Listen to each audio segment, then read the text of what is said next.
Good evening, everyone. I got to check the date because I forgot that it was Wednesday, but welcome to Bowling with the Fef, a platform for you to share your unique bowling story live on our YouTube channel. An exciting week in the sport and an exciting guest to bring on a little bit in a few moments here. But an exciting week in the sport, mostly in the college ranks, and that's what I want to kind of start out on tonight.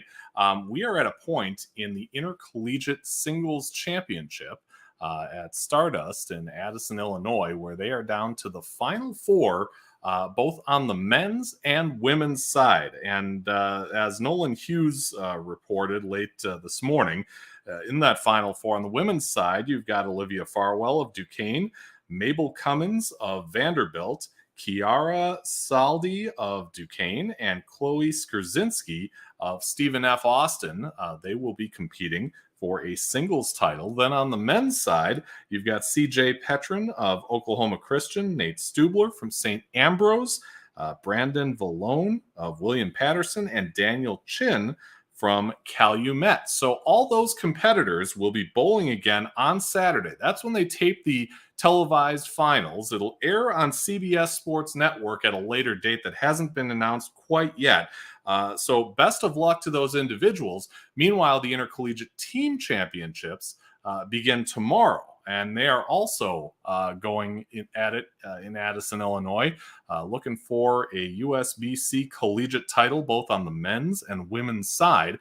So best of luck to all the teams that have qualified and are gunning for a national championship down there in Addison.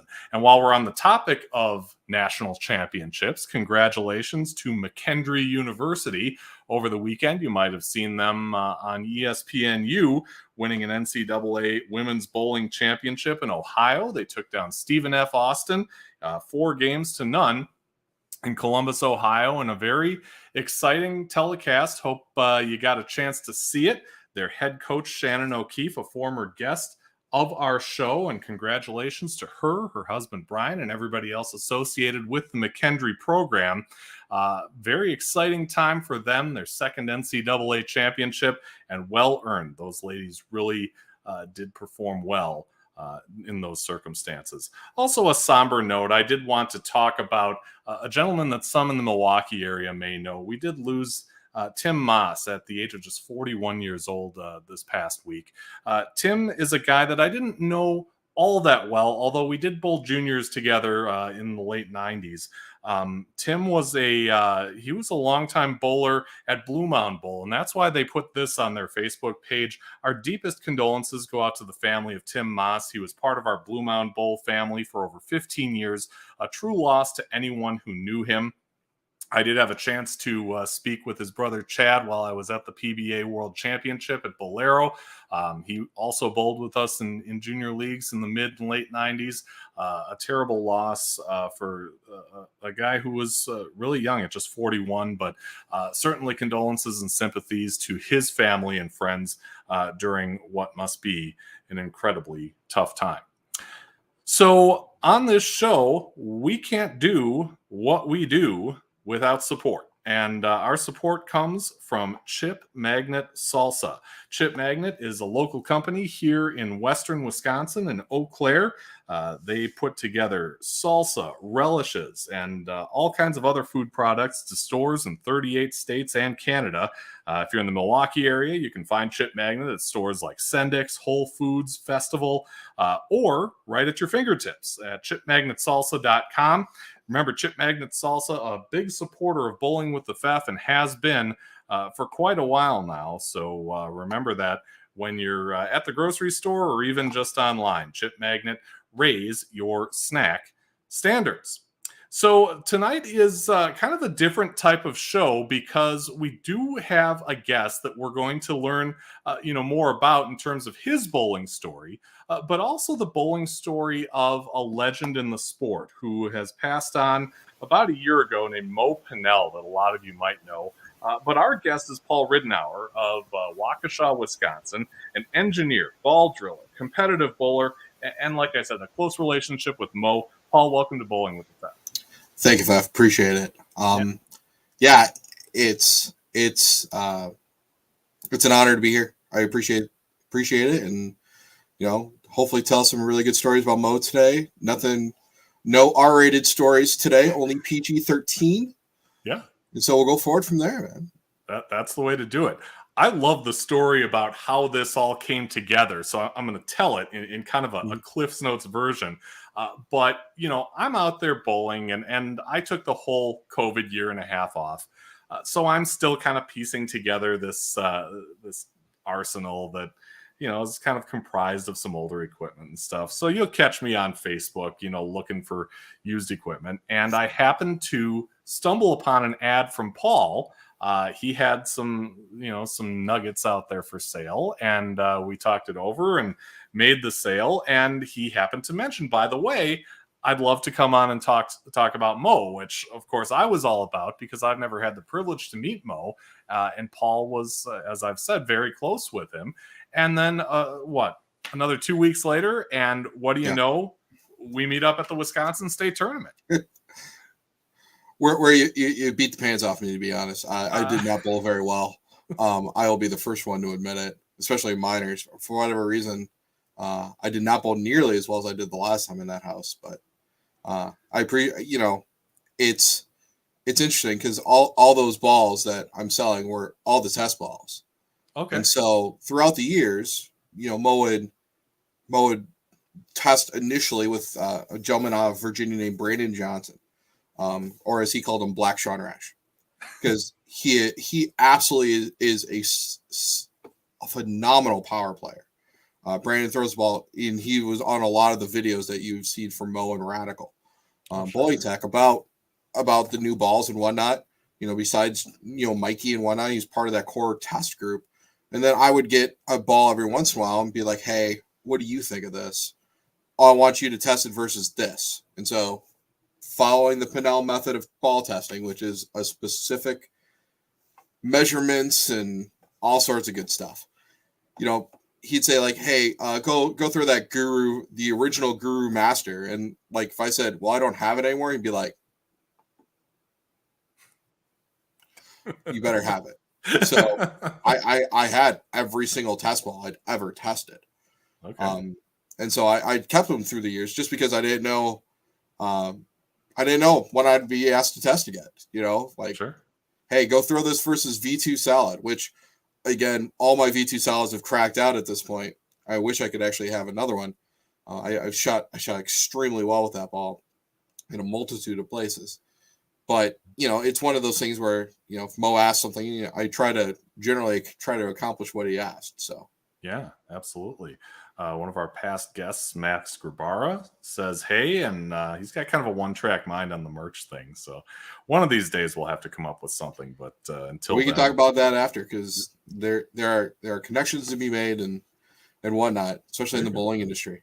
Oh, yeah. We were just talking before we went on. It's like a strange 6 degrees of separation thing. If if you've been in the sport long enough, you're going to know, someone who knows someone else, and pretty much it all, gets back to either you or me or, someone. Right. Yeah. And like on your guest list, I wrote down a bunch of them that I have some kind of connection with throughout the years.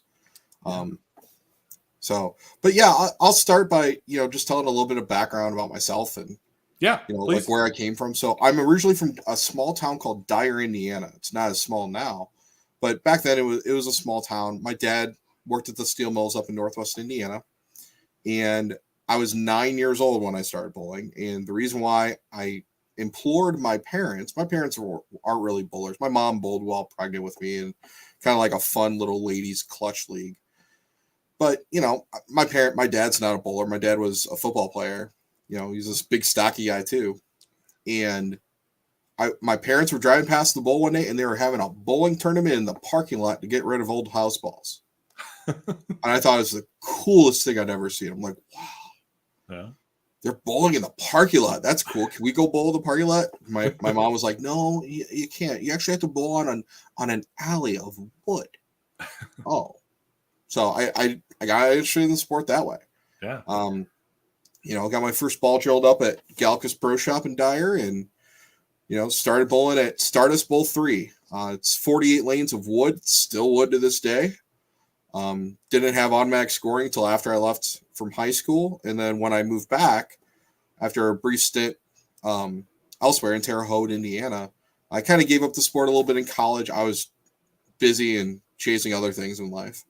Yeah. But I ended up going back to league and finding league, and going to Colfoyd's Pro Shop, and Mark Colfoyd, super great ball driller out of Northwest Indiana. And I just started hanging out there and getting interested in the sport again. Yeah. Did you have coaches helping you out as you were kind of finding your way as far as physical game and the like? Actually, a little bit. I mean, I had a gentleman named Paul who passed away Paul Rather, who passed away probably about 5 years ago now. He was our main youth coach. But, I ended up progressing in the sport a little bit myself. And then we ended up doing, before high school leagues in Indiana, which is real popular now. The high school I went to, Lake Central, I mean, they've won a bunch of state championships and whatnot. But, really Paul Rather helped me out a lot in that aspect. But, we bowled travel leagues and, more competitive in different centers and whatnot. And we had a pretty good core of people that we bowled youth league. And then one of our main competitors of that group was actually your guest 22 Deandra Batty. Yeah. And you were telling me beforehand, you kind of came along kind of right in between where Deandra and her sister Cassie were kind of at the level coming up through juniors. Yeah, Cassie graduated in 95 from Lake Central, and then Deandra in 98 from Lake Central. So I was right back smack dab in between there. And then our group of kind of core bowlers, we are all seniors at the same time, minus one, a guy named Kevin who was in Deandra's class, who is the brother of our the female on our team, Amy. And so the core of us kind of bowled tournaments together in team tournaments, and we did really well our senior year, our last year at state. And then, we all kind of went our separate ways, and I actually ended up going to Purdue for engineering school. Oh, okay. And so I bowled the first, collegiate league there, and I was just swamped, as a freshman engineer, and I was swamped, and I was like, okay, I'll just, I'll pick it up again after I'm done with school and whatnot. Yeah. And what's ironic is at that time, that's the exact same time Ron Hicklin was going to school at Purdue. Oh, so, and Ron actually was roommates with a guy I know very well from high school. Okay. So it was one of the connections about us. And when I saw him later on, after I started working at the Bowling Congress, I saw that he knew this guy named Jason, who I went to high school with. I'm like, hey, you know Jason? He goes, yeah, he was my roommate my senior year. I'm like, yeah, I went to high school with him. Party with him a bunch. Wow. So small, bowling's always a small world, small interconnected world that we all live in and whatnot. And it's great. It's a great community to be a part of. Yeah. I got to ask, did you cross paths with Ed Smaglick? Because we bowled juniors together in Milwaukee. So Smaglick was younger than me, just like Nick Cyphers. So when Nick Cyphers, when I first hired him in the Bowling Congress in December of 2006, my ex-wife wanted to move somewhere in the Milwaukee, Madison, Chicago area. So she's originally from La Crosse. That's how I ended up meeting Andy Mills and Nick and all those guys up there. Sure. And then she, I'm from Northwest Indiana, so we're like in between kind of that triangle of cities, right? Chicago, Milwaukee, and Madison. Yeah. And I saw this ad online for actually to be a technical advisor for the USBC board.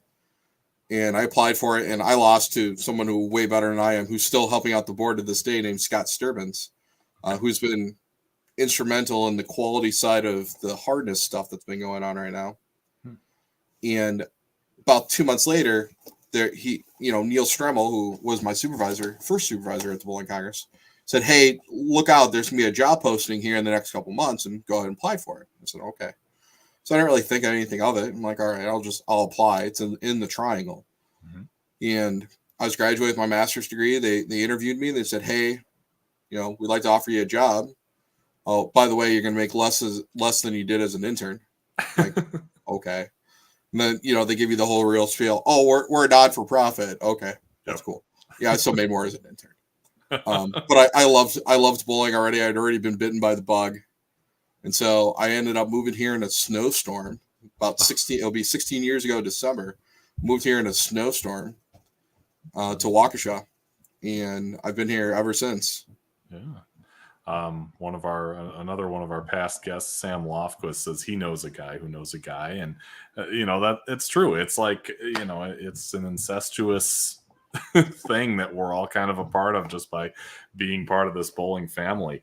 Exactly. Being at the USBC has got to be a tremendous feeling because you're part of the inner workings of this body that governs all of us who compete as amateurs and even as pros. It's different. It's at the old Bowling Congress in Greendale, the equipment spec building was in the back. It was like, oh, we're going to put all the smart guys in the back so they don't have to talk to anyone because engineers can't talk to people, of course. Right. And so it was different. Working with Neil is one of the top 2 bosses I've ever had. I love Neil to death. Neil is one of my favorite people. In fact, when before he took the job at BPAA, in my current career path, I'm a program manager for a staffing agency, and I try to recruit Neil to work for me actually as a project manager to get him because he's been wanting to move back here from Florida for a while, to be closer to his son who went to Whitewater and whatnot, and so I was like, hey, I got a position. Let's work this out. And then he's like, I got the BPA offer. I'm like, okay, I understand. I get it. And he'll do great. He'll do wonderful things there with BCAW. I mean, sure. Absolutely wonderful things with them. He is salt of the earth, funny, can't hold his liquor. Sorry, Neil. Can't hold his liquor for anything, but love the guy to death. If that's the worst quality you have, I mean, I think you're doing all right. Absolutely. 1,000%. He just can't hold his liquor. Yeah. So, again, you're going through this world-renowned engineering program. You graduate with your master's. You're in this, position at USBC. I asked another gentleman that I bowled juniors with, Matt Duty, about you. He said, if bowling average was based upon ball motion knowledge and layouts, as well as just pure physics of the sport, that you would have the highest average in the state, if not the Midwest. And he repeated a couple of times about your, let's face it, wisdom about the science of the game. Is there a lot of pressure on somebody like you when you're this highly regarded among people who compete in the sport a lot? I don't think so. Again, I'm 43 years old. I am not an athlete. I will be the first one to admit it. Like my former supervisor, Steve Klompkin, fantastic athlete, 1,000% just athletic. He trains a ton. Just he's an athlete. I'm not. I'll be the first one to admit I'm not. Yeah. It's funny. One of the people I worked with at the Bowling Congress asked me real early on, like, "Hey, can you come bowl for me for state? I pulled my elbow." And so it was Kerry Pond, who was working at the coaching department at the time. And so he actually ended up bowling with Chad Soares. And, I'm just a kid from Indiana. I bowled on wood most of my life before I moved here. I was way more speed dominant at the time, way less hand than I have now. And Chad, I felt so bad for Chad because I bowled terrible minors. But then I go out there and team and shoot 762 at Village. There you go. And so that was my first real big tournament here in Wisconsin. And, I've bowled okay here. I bowl, in Hank Pizzanansky's center, Blue Mountain. Yep. So, the Tim Moss passing, affected me. I knew Tim pretty well from just bowling there, and for the last several years, I've been bowling there at Blue Mountain, and I my condolences to his family for sure. I mean, it's a loss, right? Yeah. But on a happier note, it's that bowling community and whatnot. But I'll be honest, when I walked through the door, I knew a little bit just from hanging out in pro shops and whatnot. But I mean, I really wanted a mentor to learn from, and that's where Mo came into my life. And I was a sponge. I wanted to learn from anyone. I didn't care who it was. Yeah. How'd you two find each other? So he ended up. So I hired in December. I worked through the holiday, and then Nick Cyphers came aboard a little bit thereafter. And about 2 weeks after he came, Neil comes up to me and he goes, "Hey, I got this character coming in. Have you ever heard of Mo Rich?" I'm like, "Yeah, I threw Weapon of Mass Bias. I threw Awesome Flip. I threw a bunch of them because again, I was a speed dominant player, and boy, can he design strong balls, right? Mm-hmm. Especially in the Mo Rich days." Yeah. So I'm like, "Yeah, I know of him. I've never met him." He goes, "Oh, where are you going to meet him? He'll be here for the whole next week. Learn." Okay, cool. I love to learn. Yeah. Mo Pinelism number 3. There are 3 things in life I truly enjoy. I love to learn. I love to be right. And I cannot say the third one. That is one of his core phrases. And so in that January week, I spent with Mo, and the first time I met his hand, like I wrote in the rig for Wriggles on the 11th frame after he passed, my father's a southern gentleman from Eastern Tennessee, right? And so I was always taught, when you're shaking hands with a man, you shake hands, right? Yeah. So I go in there with nice firm handshake, and he goes, like, I'm so thrown off. I have no idea how to deal with this. No clue. And he just no. He showed you he was powerful other ways. He didn't have to shake your hand powerfully to show that, you're gonna listen to him. Yeah. Because when he fit you for a ball, if your thumb was too tight and you didn't want to put your thumb in the ball, he would shove your thumb in that ball. It does not feel good. Trust me.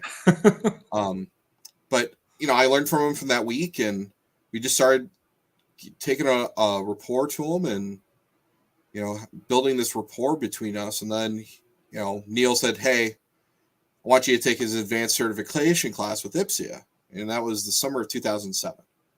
And so I still have the manual. It's right over there. I'm in my basement right now. It's right over there in one of my keepsake boxes. And I wrote down every single phrase he said during the entire time that made me laugh. And I laughed a lot throughout those 4 days. I mean, I learned a ton, just an absolute ton. And I was a sponge. I really wanted to learn and see things how he saw them and how others saw them. And and I accomplished that by the time that we were done, that my time was done at the bowling congress. I accomplished that. But, that manual, I mean, I still use parts of that manual today. We were talking about Scott Erickson, trying to lower his tilt, as a, and I drill for like 6 people only. I drill for a core group of people. I don't want to get into the game, not in the business of it, but sure. I'll drill for 6 people. He's one of my 6, and he has extremely high tilt. So, taking that manual, taking what I learned from Mo and trying to lower his tilt a little bit, just get him a little bit more comfortable in the grip, right? Yeah. But I learned a ton from Mo, and, I can't thank him enough for what I learned under kind of that learning tree, so to speak, especially during those 4 years. Yeah. I asked his wife, Monica, about your relationship, and she said that you two were really close, that Mo was kind of a father figure to you after your father passed away. Did that come about quickly, or did you have to kind of work your way up to that? So I always said Mo was the mentor I never knew I needed. My father passed away very suddenly. So right about a month before we were supposed to leave for the bowling congress, my father had a heart attack and passed away September 14th, 2009. The next week, my mom, on the way home from the funeral, slipped and fell in the garage and shattered her lower left leg in 3 different places. Ugh. And when people break bones, they usually break bones radially, like across, like there's a clean little line. My mom broke both bones axially. Ugh. Basically shattered her lower left leg. So she was in a wheelchair for the next 3 months. And she had corrective surgery on my birthday, September 29th of 2009. And after that day, I was like, I can't move until at least January 1st. And the bowling, I had already pushed back the date once. And the USBC was just like, I was working for Steve at the time. And they're like, we just can't push it back anymore. I said, okay, well, sorry. Yeah. But after that occurred, Mo and I we stayed in touch a little bit through like 10 and 11. He always told me, well, I'm working on something big. I'm like, okay, sure. Then he started sharing the theory with me. And I was like, oh, okay. So then when the agreement between him and Brunswick came about, which formed Radical, because Phil had the company and Mo had the knowledge. And so when they both came together at Brunswick, I was one of the first staffers to help Mo out and test balls and whatnot. Dan McCaskill, a really great bowler out of North Carolina, super great guy. He was, testing for Mo at the time as well. And we started talking and, we started talking a lot more about testing and whatnot throughout just getting up to speed on what he was trying to accomplish core wise. Because a lot of what he was designing was really in his head based on the theory of how he got from A to B in the theory. And then him and a gentleman named Steve Freshour out of Parkersburg, West Virginia, Monica's residence, the town that she lives in as well. He's a math teacher and he's a physics nerd. So he became Mo's CAD jockey. And he worked with Mo just like all of us did. And we were part of what he called core team, right? So like the play on words, but, we were part of Team Mo. And, between us and Brandon Johnson, then Mikey, when Mikey started doing the video stuff, especially, that helped out a ton. We were pretty much, I talked to the man daily. I worked for the power company for 8.5 years from 2010 to 18. And I'd call him on my drive in. And then as soon as I got to the power plant, he'd be like, oh, okay, it's 7:20. I got to let you go. Brian, I got to talk to Brian Graham at 7:30. Click. Because he didn't like saying goodbye on the phone. It was just click. Okay, cool. Walking into work at 7:30 anyway. So. Sure. What was he like to be around? We hear about the core design and the great things he did with bowling ball configurations, but was he gruff? Did he have a sense of humor? It just matters on what that day, what he was like that day. He's different. And a lot of people like try to say, well, he was this and that and this. He was different. It could have been, I remember one weekend, I think it was like 13, 14. He was driving through Wisconsin and he was going up to Minnesota to go see Scott Pohl. And that the common stop was here in Waukesha. And he's like, he was seminared out. He's like, I just need a break. I think he said 4 words to me the entire weekend he stayed in my house. Maybe 4. So before I met my current wife, I had the house to myself with the 2 dogs. I've had these 2 dogs pretty much since 2009. So he'd come by, he would, pet my little Maltese dog because he's a little bit less barky than the other one. And he'd pet him and stay on my couch, which is now down here in the basement and whatnot. And he would just watch Golf Channel, Fox News, whatever he felt like watching. And, he needed that downtime. A lot of people saw him when he had he felt like he was a performer, right? So whenever, you saw him in public, he was at an event or we were at an event because, heck, I did plenty of demos with him. He always felt like he was performing. And so that downtime, he cherished that downtime. And he cherished, not having, he was extroverted, but he also played that introvert too, where sometimes he would just need that recharge time. And he would get, Brunswick afforded him that opportunity to do that. And it was great of Brunswick to do for years with Radical. Was that understood between you two that, okay, he's going to come stay at my house for a weekend, but he only says a few words? Is that understood that it's just his time to recharge and he's just kind of like that? Or could you take that as kind of a slight? Sometimes it was that. Sometimes it was, hey, let's go out to dinner. It's on me.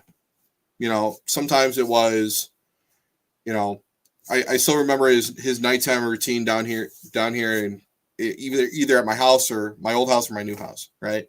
So it's the same bedtime routine. It's a cold washcloth on a plate, damp, glass of water, glass with some ice for some either Canadian Club or Diet Coke and Pepsi when he was a little bit older, because his drink transitioned from CC and water, tall glass, lots of ice, to Captain and Diet, tall glass, lots of ice. And so I'd have, my liquors down here in the basement, and have a little glass with some ice in it for him, and and a tall water and that washcloth, and then he'd make up the bed and put a sheet down here for him and whatnot. And, but he did need that recharge time, but he was never like imposing or whatnot at all. It was more of the road life is brutal. It is a brutal life to live 300 days a year on the road and sleeping in hotels and whatnot. And so, he liked kind of hanging out with, his different friends on the road. I mean, that was partially why he did it. Just like the last swing he did that we kind of briefly touched about, through Florida and whatnot, he saw all his friends. He saw Del Warren at Kegel. He saw, all of his, Jim Nemeth from Bowler Smart.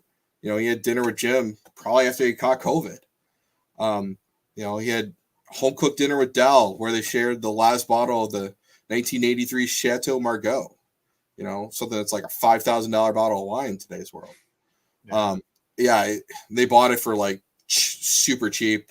I heard, so whenever I'd go to Total Wine here in Brookfield, I'd always go take a picture of the Chateau Margaux. I was like, is it this one? No, that one's not even half as good as the one I got over at Del's place.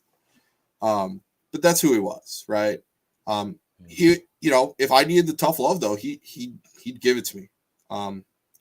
There was a time when I was, after the power company, I worked at a paper mill, and I was thinking about leaving, and I was basically asked to do 2 jobs for about 6 months. And he said, you're going to stick it out at least 6 more months. He goes, you can stick it out, find something that you truly are going to enjoy, and go. And I did. Yeah. You mentioned the Canadian Club and and that kind of thing. You passed along this picture of a little tribute shelf that you have that I noticed has the Canadian Club. What are those other elements there that we see? So, the thing in the middle is the mini urn that the family, because I was with the family when we were deciding funeral arrangements and cremation and whatnot. So the middle thing is the mini urn with his ashes. The family was gracious enough to give one to me. Yeah. The finer things, and like you said, in episode 46, Del spoke about him, not only about the confidence that Mo had in him and how he conducted himself, but also that his father was a head chef at the Waldorf Astoria, and that he Grandmother. Grandmother. Okay. Grandmother. His father was a lawyer. His father was a patent attorney. Okay. His grandmother was the first female head chef at the Waldorf Astoria in New York. So okay.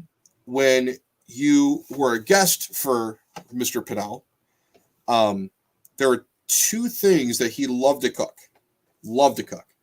And the first of which was salmon, which is not like a salmon fillet, but the collar.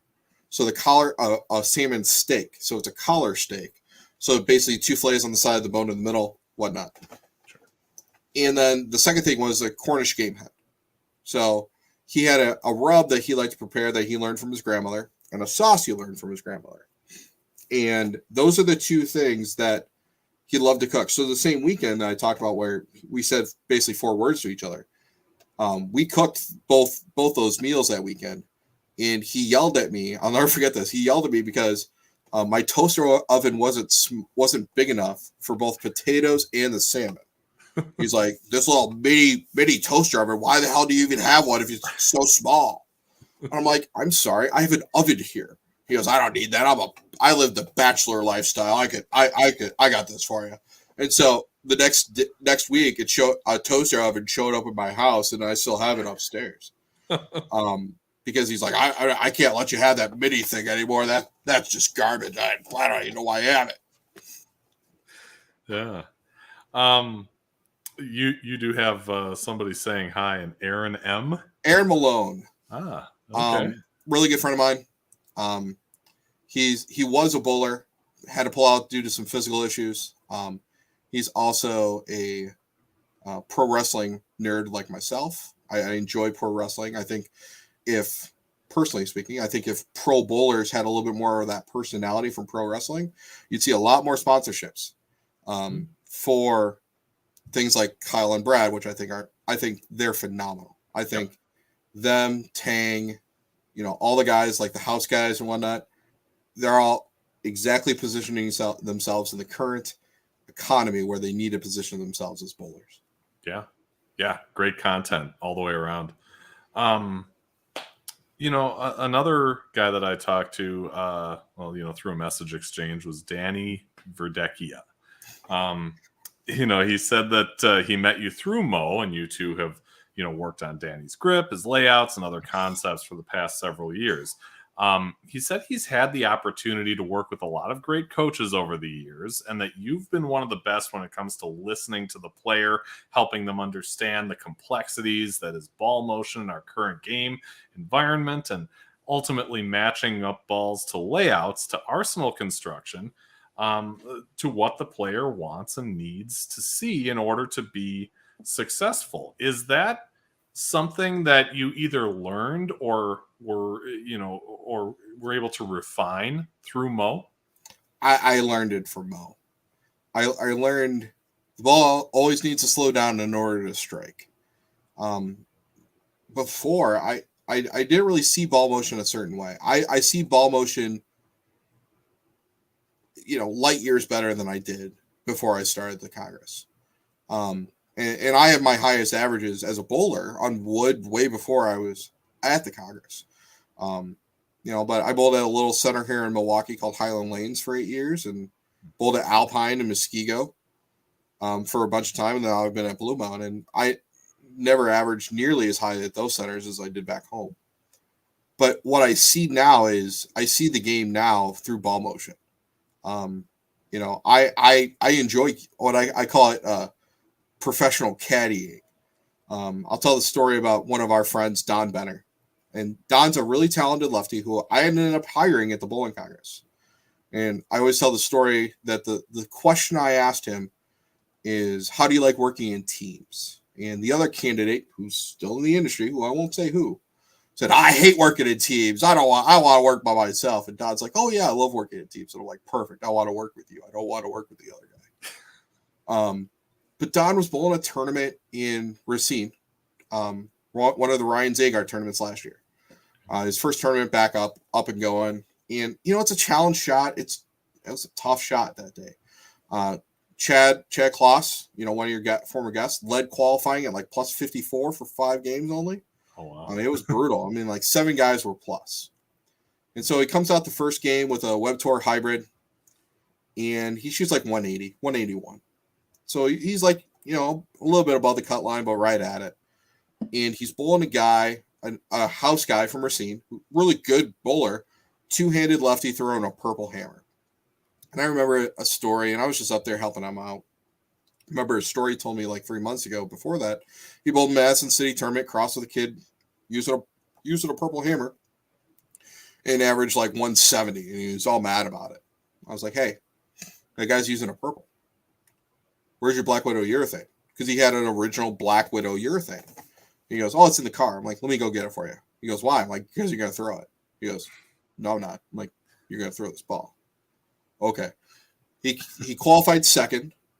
He won his first two matches in match play. The second match was against that same two-handed lefty kid who he beat by 45.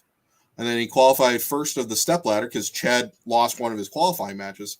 And he ended up taking second to a really talented righty out of Racine County who just the shot way opened up for him. And then Don's shot kind of similarly fell off because of urethane.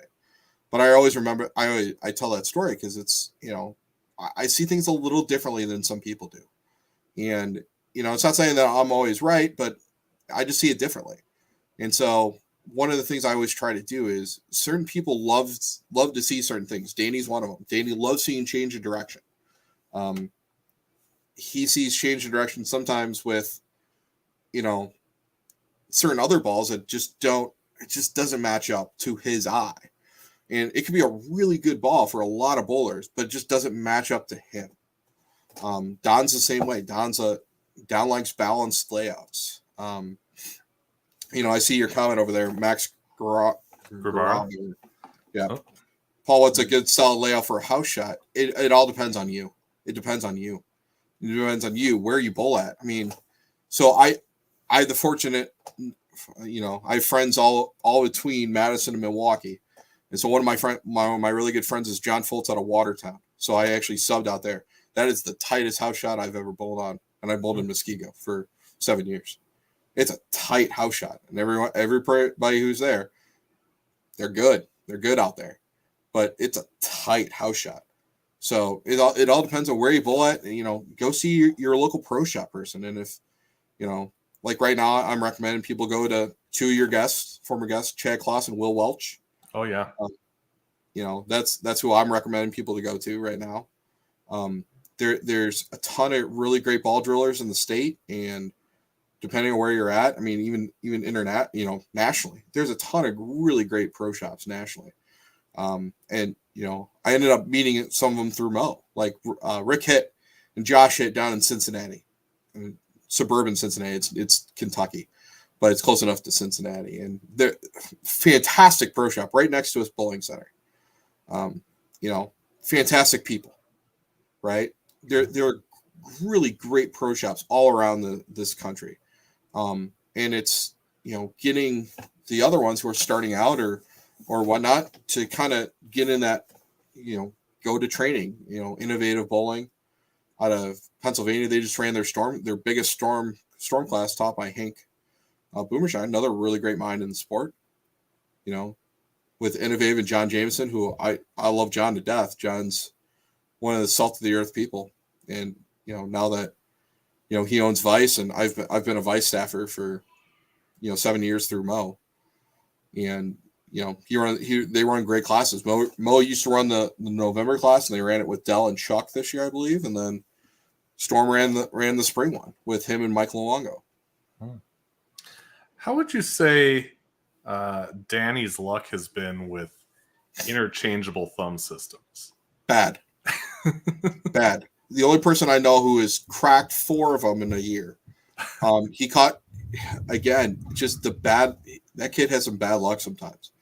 I call him a kid. He's like 4 years older than I am, or 3 years older than I am. But we actually ended up going to molds this year. And so he hasn't cracked a mold yet, knock on wood. But he has the worst luck between them sinking and, even when you drill them right to depth and they still sink, and just, he's got terrible luck. We're gonna try the Joe Pro system. Mike Calhoun, another former pro shop operator, great bowler out of Michigan.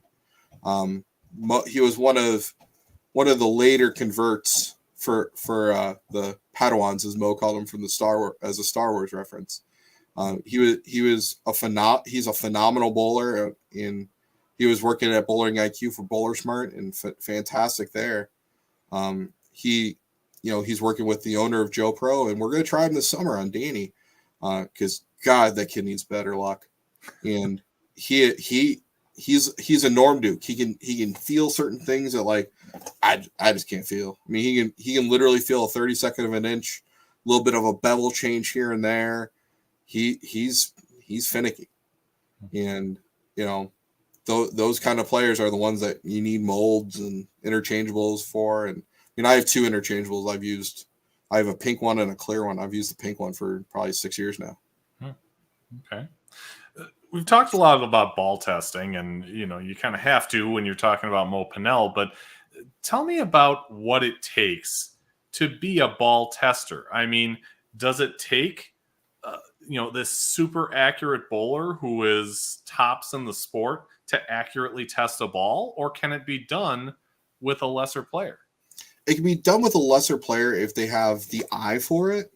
Like I'm not nearly as good as even Brandon Johnson and some of the other players on video, but I have an eye for it. I have an eye for like, okay, this ball does this ball does that.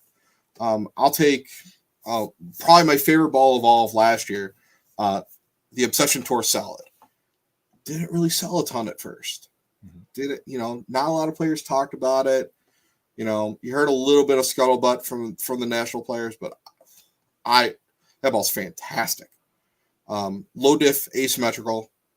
It's my wheelhouse. I stopped. When I left staff in January, I've been trying a bunch of different stuff.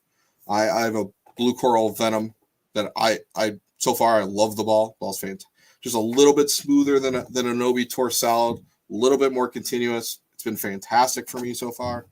It's gonna make my nationals bag, which was affected by the 6 hardness balls. But yeah, it just takes an eye for it, and a lot of the time, even high level bowlers sometimes struggle with that eye because of where they bowl at, and so a lot of the Mo Pinel methodology for house shot testing isn't bowling on house shots; it's bowling on 8-to-1s, which is a little bit tighter than most of the house shots, and they're heavier volume patterns. So he likes you to test at the surface. He likes to test at box. The Mo Pinelism that polish doesn't belong on bowling balls. If a ball was polished or compounded by Brunswick, first thing you did with it when you're testing with it is you hit it with surface, change surface. First thing out of the box, and then if you want it longer down lane, I actually ended up using 5,000 pads later. Some of the CTD ones. Ron's running a great job down there and at the former Ebonite test facility down in Hopkinsville. But yeah, I started using 5,000 grit instead of polishing balls about 2-3 years ago because of that reason alone. Yeah. And you hear a lot of the top guys saying, that's basically like your polish, the 4,000 and 5,000 grit, and then, knock it down with surface if you need it, to pick up a little sooner. What are some of the other things about Mo that, those of us that never had the privilege to meet him, maybe should know if it's not, out there, readily available somewhere? That it's an interesting question you pick up. And one of the points I always like to say about Mo is he really cared about every bowler. And it may not sound like it because he was a tough coach. I mean, I can't tell you how many times he's like, "Yep, your quad's gonna just feel like fire tomorrow." I'm an overweight, 40-year-old, and here I am posting every shot because it's required in a Mo Pinel coaching session. It's required to post your shots. My quads hurt next day. My glutes hurt the next day a lot. But he really cared about every bowler. Everyone he refit in any of those, we ran one in Illinois. I'll never forget. It was a show. They had 50 people show up to this clinic, and we didn't have time slots. So we just started seeing people one after another, and everyone still got 15 minutes. And he cared about every single one of those bowlers, who pay money to get refit by Mo. And Mo always said drilling a ball is science. Laying out a ball is art. Fitting a hand is art. So there's an art form to it. And just because you fought even his system, he'll be the first one that I don't do it for everyone. I do it for comfort, and I do it for the system I know and the system I coach. And he respected a ton of professional players that I don't think have ever even thrown Brunswick or Radical, but he always appreciated their games because he really truly cared about every bowler he saw. And that's his longstanding relationship with Tom Baker. Him and Bakes go back decades, back to the New York days. Most people don't know he ran a bowling center in New York. Most people don't know that he played tennis professionally and traveled Europe in his early 20s. And, some other things in there that we can't mention on the podcast here. But, he really cared about every bowler. He really, truly cared about every single person he saw. And he wanted for them to do better. For them to be better after he saw them.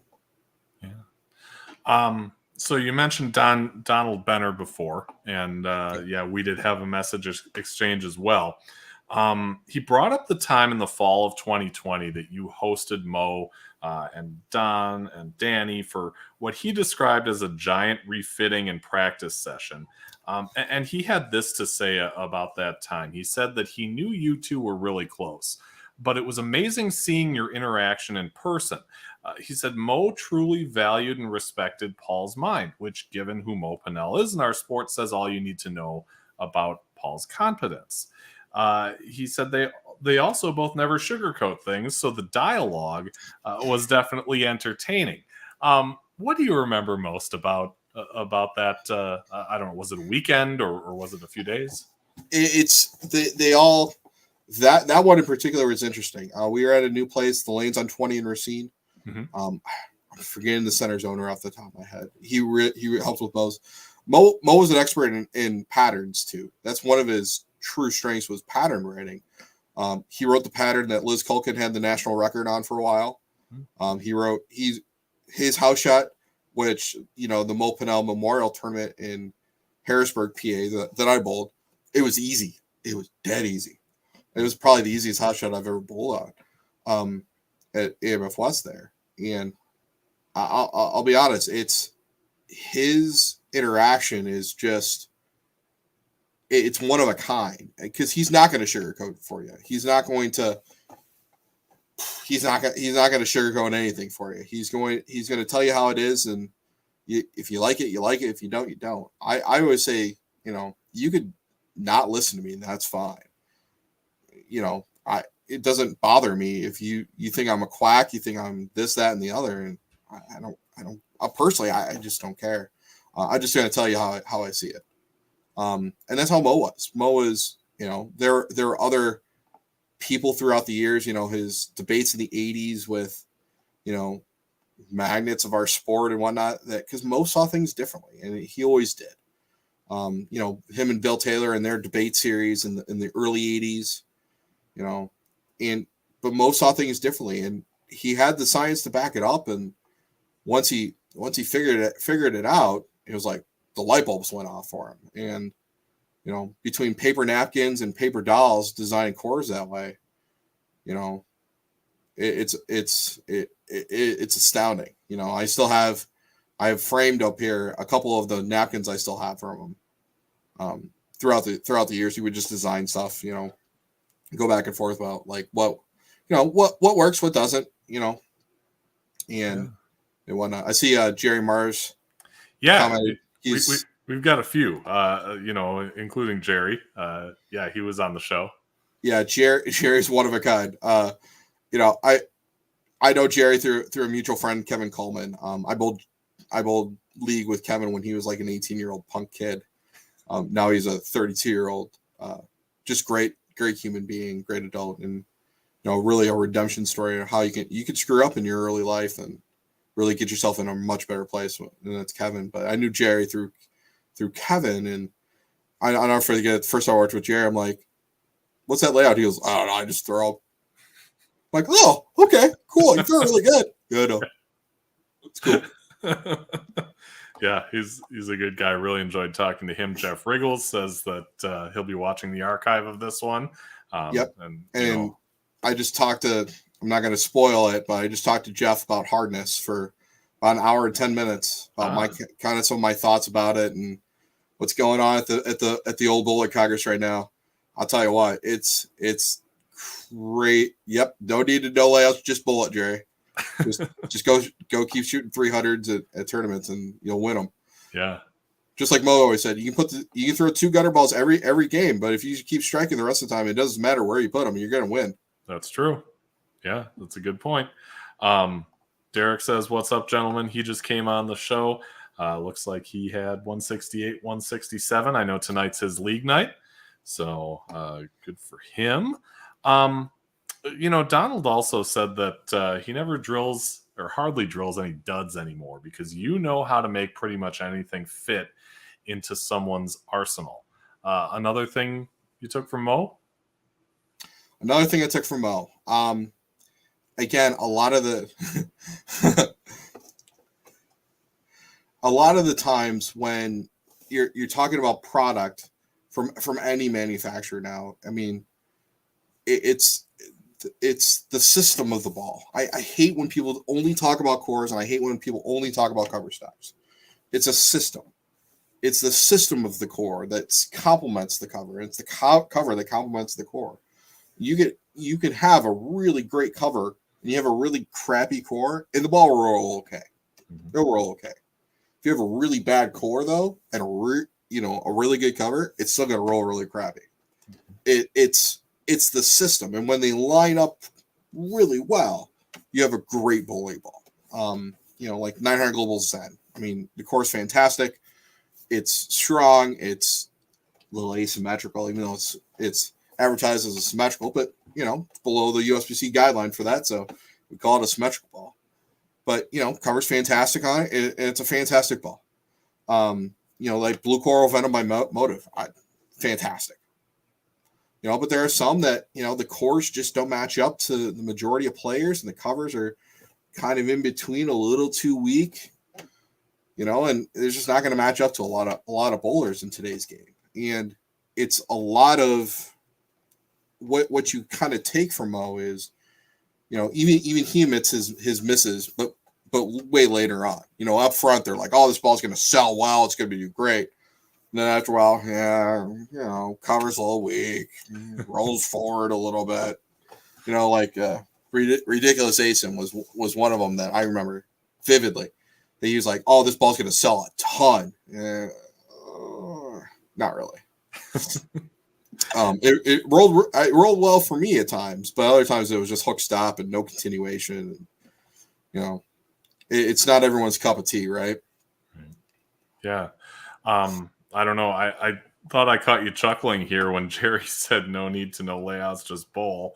Now, tell me to quit throwing pinned down balls when I get left. Yeah. So one of Mo's kind of, Mo always believed the strongest ball was the one that struck the most, and more angle created. A lot of the times on the house shot say, and this is where we kind of differ sometimes.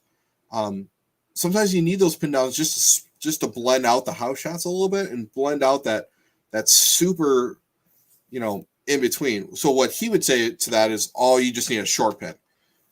Certain guys do really well with them, and certain guys really don't. I actually, as a more speed dominant bowler myself, I throw them, and I don't think they continue as well. But again, like Mo's previous concept, the motion holes worked really well for me. I shot a lot of big scores in motion holes, and I really enjoyed it because it created more angle. But with the weight holes rule taken out, Mo had to really kind of change how he designed cores a little bit, especially later in life with like the Trailblazer core and whatnot, because he had to drill them a little bit. He had to design a little bit stronger than when he was with the V2 solid days, when weight holes were a thing. I'll never forget the story. He calls me up and he goes, "I'm not happy today." "Why aren't you happy, Mo?" "Well, I have to redesign this whole V2 core. I have to redo everything for a different density." I'm like, "Well, why do you have to make it weaker?" He goes, "Because it flared over the double thumb hole when I put it on there for Brandon." Oh, so it flared 9.5 inches for Brandon Johnson all over the test ball because it had way too much differential. Then it flared way too much. So Mo had to back off his core designs from V2 solid all the way until they made the rule. You kind of backed off his high end designs a little bit, and you'll see a lot of them in that high 40 diff range because of that. Yeah. When, I felt kind of like like a schmuck in 2019 when I was bowling a doubles tournament in the cities, and my partner John Inderiden said, "Oh my gosh, Pfeffer, I'm going to a seminar with Mo Pinel," Mm-hmm. and I had to tell him, "That's great, John, but who's Mo Pinel?" Yeah. And of course, then you read up and you find all these things and that kind of thing. So, you fast forward to, last March when he passes, and there is just this outpouring of, of condolences, of stories, of, just well wishes.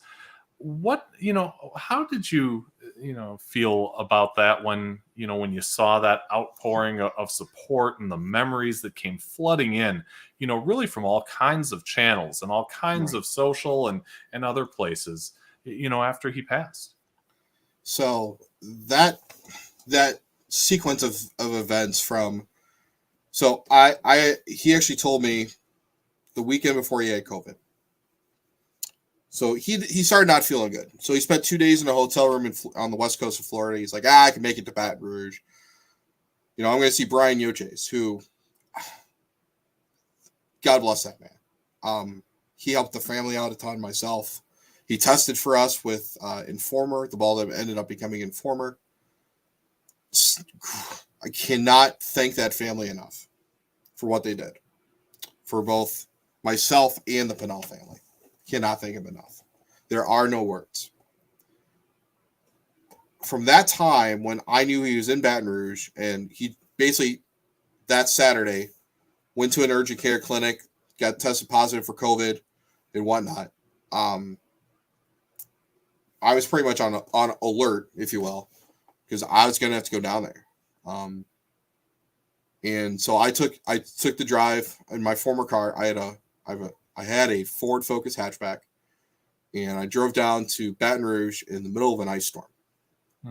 Took me 12 hours to get through Mississippi, but I will tell you exactly how you will perform for Mo Pinel.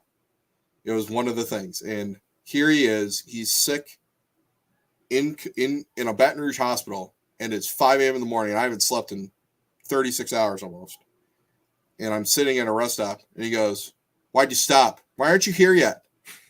Like, I need like 20 minutes, Mo. Yeah. I'm just sleeping in this. Yeah, well, how about we get to it a little bit? Okay. Because again, he demanded performance, and that's Mo, right? So I went down there, went to the ICU unit where he was at. I couldn't see him. I poked through the window and waved, because again, ICU for COVID before vaccines. I think I just got my first one, being a little bit high risk for myself and for my mom. I think I had my first one by then, and I remember waving in the window and he waving back. Then he flicked me off, and I was like, "Cool, I know he's doing well at least." Right. But then Mo used his credit card, but he carried a ton of cash on him at that time. He always carried a lot of cash on him. So here's this male nurse, the supervisor of the male nurse, who has $5,700 in cash to count out for me. And the nurses are all like, why does this old man have this much cash on him? And so here he is, 20, 40, 60, 80, 1, 20, 40, 60, 80. It took like 12 minutes, for him to count the 5,700. He's like, well, go do this with this, go do this with it. Okay, no problem. Just execute in my mind. Go ahead. I can follow orders very well. Mo Pinelism number 21. I follow order in the absence of leadership. I will take over, but I follow directions extremely well. That's how you are with Mo. And the outpouring of support when he started getting really sick. I flew down that day. They passed on that Friday. I was flying down. I ended up having a miscommunication with Mikey, and I'd never met Mikey or Brian before this time. And, I'd heard stories about him and whatnot. My demon seed in Mikey, and then Brian, the cop in North Carolina, who's got a little bit too much of his personality, I always said. And so I never really met him before. And so I met Mikey, and, I never forget, I pulled up I reread my text string with Mo, because I still have it. I still save my text string with Mo. And I was like, whew, your son's a lot. He goes, yeah, I know, right? I love Mikey to death. I love Brian to death. And, Monica's great. Levi is his joy, though. One of the other things you asked me before is like, what should we all take away? He may not have been as integral and a part of his life as he was from Brian and Mikey, but Levi, he was not going to let Levi down a bad path. And Levi's on a great path right now to do really well in life because of him. And that's one of the other takeaways is the outpouring of support and whatnot.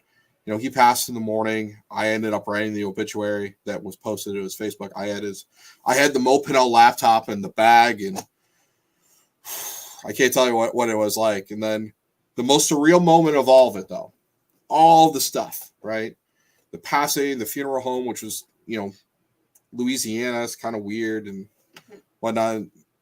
The most surreal thing was driving his car, the 2006 Malibu Max that I sourced for him because he crashed his first one in Raleigh. I found a second one for him, 2008 Malibu Max, 20 miles from his house in Virginia, because that was his car. It's the greatest fleet car ever created. Go find me another one. And I did. Because I'm resourceful. It's one of my best skills in life is I'm really resourceful. And so I'm driving this car back from the hospital. Mikey's sitting shotgun on top of the garbage because, again, his passenger seat was this garbage thing during his trips, and then he would clean it out. So because no one ever sat there, right. That wasn't a seat. It was, just storage for him. So I'm driving that Malibu Max, and I keep hearing him in my head, don't touch my seat. Drive faster. What are you doing? Why are you waiting? Go. That's who he was. And, I can't tell you how many times we drove my Ford Focus, and he's like, God, this car is small. This car, do you have to hit every bump? Because I feel every bump in this car. And I told him, I was like, I'm just waiting, a couple more miles on it, going to pay it off a little bit more. Going to go get my Volvo S60, which I have now. He's like, you better get that car because, damn, this thing sucks to ride it. That's who he was, though. And, he was demanding to a standard, and you met his standards. Even for Mikey, I remember one time when Mikey was a little bit less than what his standard was. He just berated him. I'm like, I called him up that day. I'm like, how you doing? He goes, I'm in a piss mood. I'm like, why is that? He goes, damn, Mikey. Okay. Sorry to bring up a sore subject. But yeah, the outpouring of support was great. I mean, just from all everybody. And the family greatly appreciated it. I mean, I appreciated it too, but it was really hard on the family. And the family greatly appreciated it. And like I told them, anything you need me to help support you guys, just let me know. Because I was an integral part of his life for 15 years and whatnot. So yeah. The the support, the tournament is a cool thing that you guys do. But the thing that I love, being from where I am and kind of, in tune with all the social stuff and the video stuff, is the Legacy channel.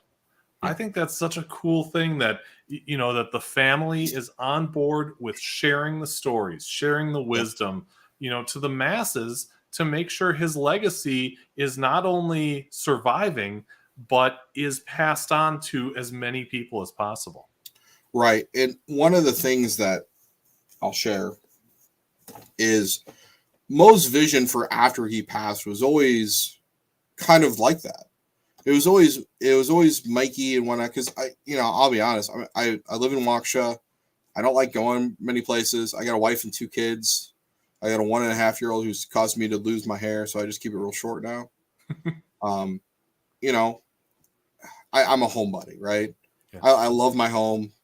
My traveling days are behind me. I don't mind traveling if I have to, but I don't want to go all over God's green earth all the time. And that was what Mo had envisioned for Mikey. And Mikey's done a great job, working with Ron down at CTD in Hopkinsville, and he's staying with Monica now in Parkersburg, the 4th biggest city in all of West Virginia with the world's best McDonald's, by the way. because that's another Moism. Yeah. But it's really the family that's really gonna, Brian's a cop. Brian's been established in his career forever. He's a supervisor now, and he's been a great bowler for a long time. Danny's got a story about him in college where, he's like, well, I Mo Pinel side. He goes, I don't care. I just beat you by 20. I mean, Mikey's a great two-handed bowler as well. And, he went through a real rough patch after Mo passed. And I think I really hope that's what Mikey carves out, is not only to stand on his own, to, because the two-handed layout system that him and Mo co-developed, the Pinel method, is good. It's really good. Takes a little bit of a guest step in there, in the layout and whatnot. But I mean, I use the Storm method too, just because it's a little easier, whatnot. But it's a great, Mikey will do great things, and he just has to put his nose to the grindstone to get it done. And like he's super creative. He is as creative, if not more, than Mo. And Mo was creative. Bowling wasn't always his number one passion. It was auto racing and tennis and a ton of stuff. Cooking. I mean, he's like, I can do more at the toaster oven than some chefs can do with a pan and an oven. I hope Mikey continues with it and does really great things with it, because I know he could. Yeah. I know he can. And I hope he does. You've seen what has gone on with Radical since his passing. What do you think he'd think of what Radical, has been and will become? It's a loaded question. And I'm going to be honest. There are certain things that Radical has done that he would have really liked. There are certain things that he would have gone, what in the hell were you thinking? There are things that Mo always wanted to try to change at Brunswick. And the machine at Brunswick, they're very old school. It's a very old school kind of bowling company. Things move very slowly there. Change takes forever, because it's just not the way. It's not the Brunswick way. And one of the things that he wanted to change for a long time was testing on a non-house shot. The Mo Pinel 42-foot 8-to-1 test pattern is tough. It's a tough pattern. I've bowled on it too much. It's tough. Brunswick doesn't test on it. Brunswick tests on their 8-to-8 house shot, and there is not a drop of oil outside of 8 hardly. And you see it in some of the performance. I threw Payback. I thought personally Payback was disappointing. I love low differential balls. It's their Bonus Solid's one of my favorite balls. Bonus Pearl is one of my favorites. Intel Pearl, both the original and the SE. I mean, Intel Pearl's coming with me in the Nationals because it's my warm blankie at Nationals for when I have to get in. It's a warm blanket. I love that darn ball. And I think he would have really loved Trailblazer. He would have really loved some of the stuff they're doing. But they've had some misses, and whatnot. And that's just, it's me being honest about it. They've had some misses. But, he would have liked Bigfoot. Bigfoot was actually based on the Incognito core that he designed, that he ended up finding a little bit different way to do symmetrical cores towards the end. And so that was one of the last cores he designed with Trailblazer, because when Brunswick got vertical seaming as part of their package, because forever, before they bought Ebonite International, they were all horizontally seamed. And so you can only do certain things horizontally seamed, but vertically seamed, you can do your box of design tricks and whatnot opens up a little bit. So he was real happy to see that. 3D offset he would have loved. He actually designed a little bit different version of a 3D offset that they ended up not using. They ended up having Brian Bukash, who learned a ton from Mo. He interned. He had I don't know if it was paid or not, but he interned with Steve Freshour in Parkersburg. Probably learned that summer probably about 70 to 80% of what Steve and Mo discussed and whatnot. There's a couple tricks in there that he uses that I see in some of his core designs today. And, I wish him nothing but the best. But, Phil's a different cat too, right? Phil likes seeing certain things that some bowlers just don't like to see, but hey, you can't argue in the results. I mean, the Radicals Conspiracy is the number one selling Radical ball of all time. The original Black Conspiracy is the number one selling Radical ball of all time. Yeah, and to be fair, I mean, let's face it, every company has hits and misses. Oh, so, absolutely. In the end, even if a company is your favorite, mm-hmm.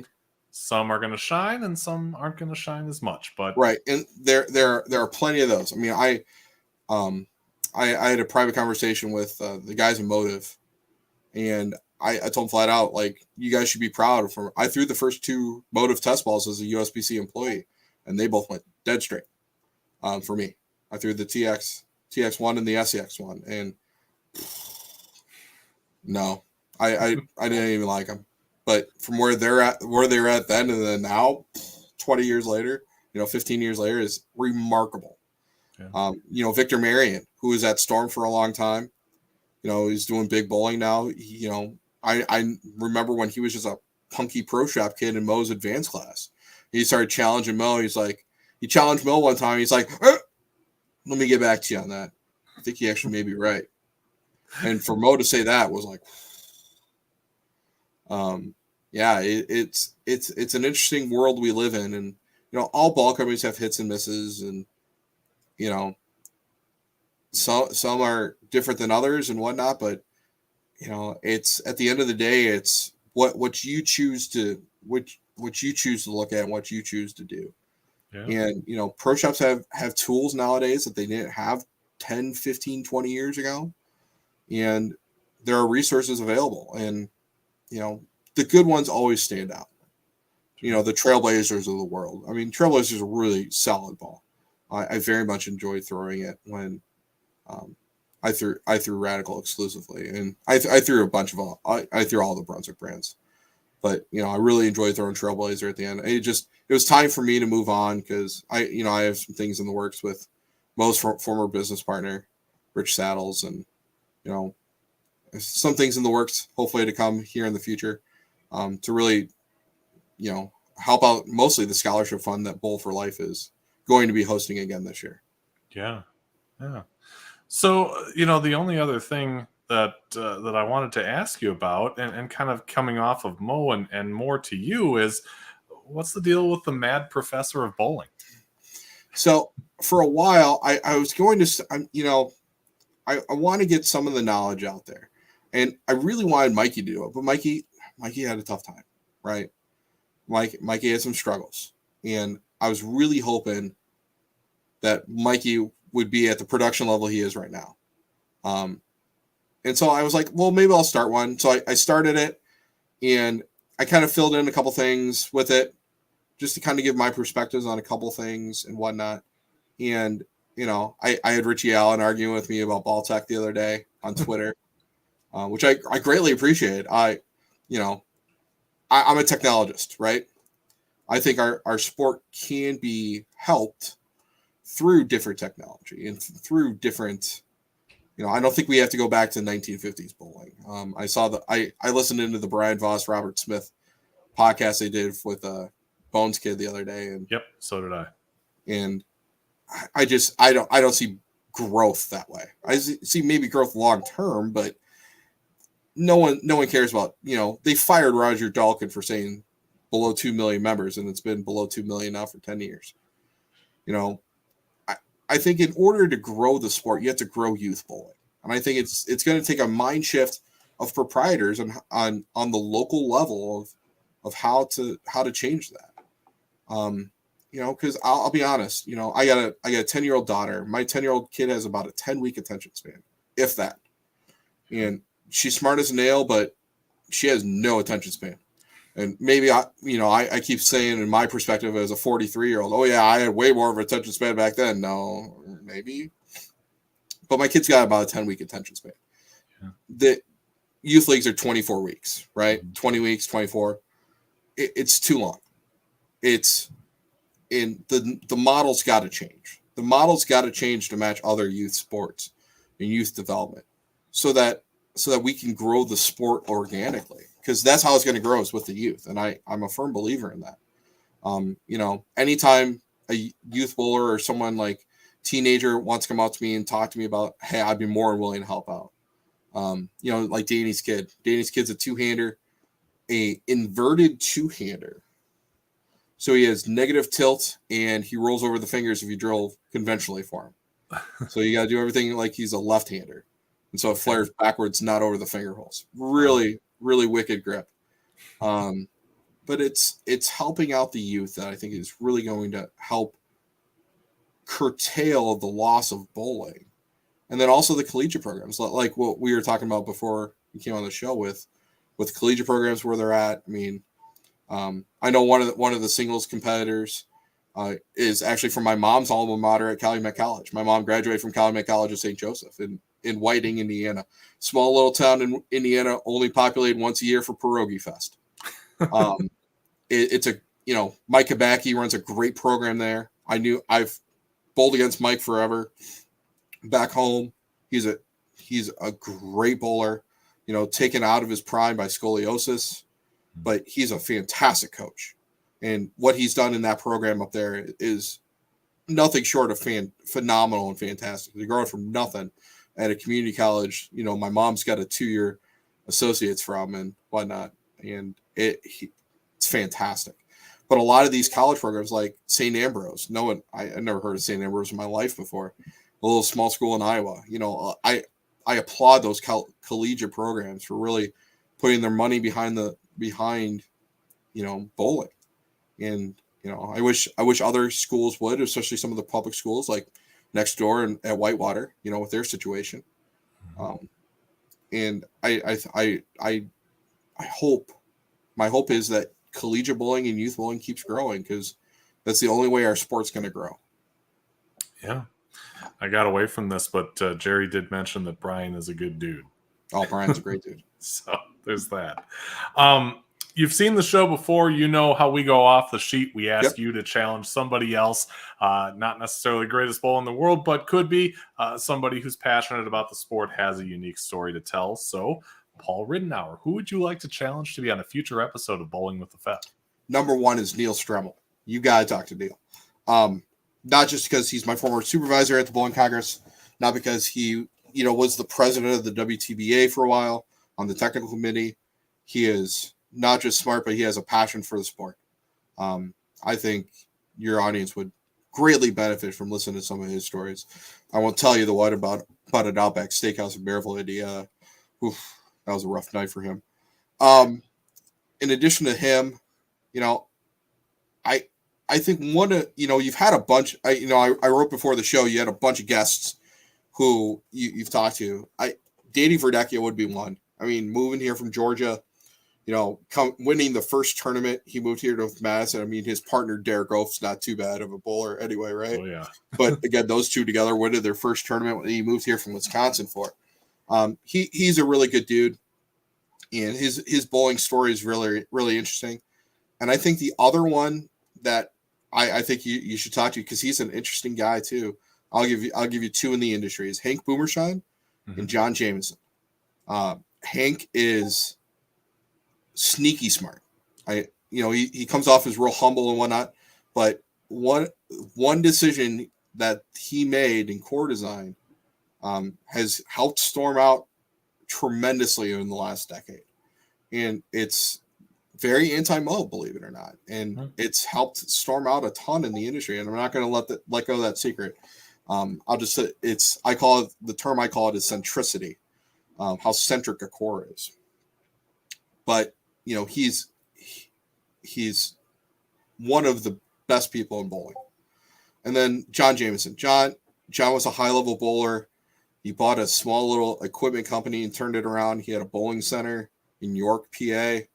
And he's the owner of Vice Products now, through a tumultuous. He can't really talk much about that, but you know, he's the owner of Vice and Innovative, and he's such an interesting guy and such salt of the earth. Yeah. All right. Well, I think those are 4 great suggestions, guys. If you don't know where I'm at, you can find me on Facebook. I'm Andrew Pfeffer, or you can email bowlingwiththefef@yahoo.com. we'd love to get you on the calendar, set you up, and have you tell your bowling story live on our show. Speaking of our show, the next one's coming up a week from tonight. Matt Mcneil is coming on Wednesday, April 27th, 6 p.m. Central. Paul, you've had a run-in or two with Mr. Mcneil? Mr. Mcneil and I ran into the Brunswick booth a couple years ago before he moved over to Storm. Yeah. And it was the year he won with a Brunswick Mastermind. And I affectionately call the layout the Mcneil layout now. Real short drilling angle, like 15, real long pin to pap, 5 1/4, and then 55 to 70 degree valve angle. I call it the Matt Mcneil layout because that's the ball he won it with at Nationals that year.